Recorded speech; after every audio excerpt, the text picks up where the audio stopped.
what's the minimum input I can do here to get the type of change that I want? And so I think that's just a really good way to think about it. So how can you increase your speed, your bar speed, without overloading your system unnecessarily? And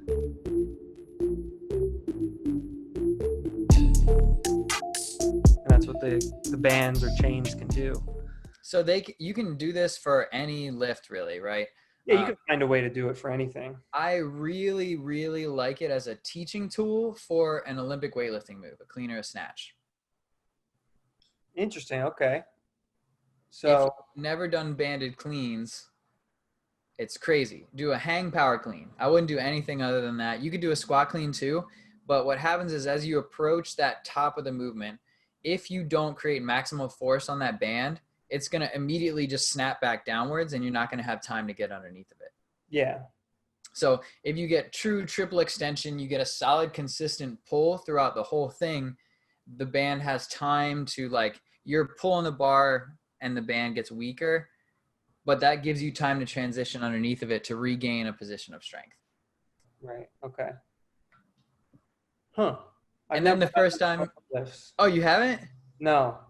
Okay, if you do it with a snatch, you got to use the lightest bands that you can possibly find because the range of motion is so big. Yeah, it's a huge range of motion. But just hang power cleans, and then I promise you, you will step off of that into a hang power clean without the bands, and you will punch yourself in the throat with the bar. I could see that. I believe that. I definitely believe that. And if you, I would say too, and there's probably some videos of this, if you give me like an intermediate lifter who knows how to do a clean, they're like pretty proficient with it, I would put money down that I could get that person to PR their power clean in that 30-minute session. With that? Yeah, with that. So that's good. I like that. I've never thought about doing it with an Olympic lift, but so what you're saying, what I'm hearing is like you're teaching that person how to be faster, but obviously you're not changing them like physiologically in any way in 30 minutes. Mm-hmm. But what you're doing is you're kind of showing them that, hey, really what you're saying is, hey, you've been lazy. You have been lifting lazy. And now you need to tap into this. And with Olympic lifting, this is not really anything to do with accommodating resistance per se, but with Olympic lifting, I always had like the best sessions when I would start off with doing just the muscle snatch, like start off with the muscle snatch as long as I could. And obviously not going too heavy with that, but as heavy as you can. As heavy as you can with the muscle snatch.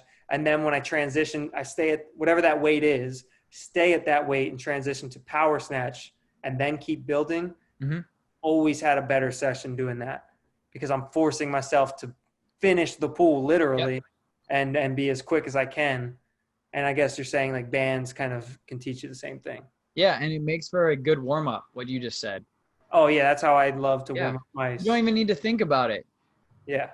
Bar 65, 85, 105, like you just keep stacking tens and until you can't, and then you make that transition. And I think that's a super helpful drill too, because you learn to catch it where the bar is and not catch it where it should be. Yeah. Yeah. I like that.